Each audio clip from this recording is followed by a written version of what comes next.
Pagiging smartless mo nitaw pero hilaw ka pa sumulat. Kung ibabase sa bitaw, malabo ka, di niya katulad. Kaya malayo na ikaw ay makatsamba, makausad. Oo, idol mo silaw pero di ka makakabulag. Sabi ko... ano masasabi nyo sa third bar na may awkward na tono?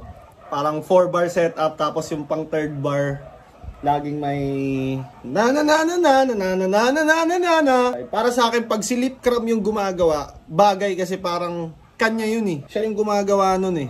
Pero pag sobrang dami ng gumagaya, parang naging ano, parang nakakasuka pakinggan. Or ewan ko kung may pinanggalingan pa bang ibang rapper yung ganong style na may awkward na tono sa third bar. Pag kay Lip Cram bagay kasi parang kanya yun eh. Pero pag sa iba parang di bagay. Para sa akin lang ha. Malaking sampal sa'yo na di ka papalarin.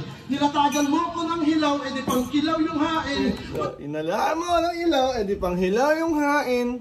Wala akong makitang dahilan na ikay isa lang sa akin.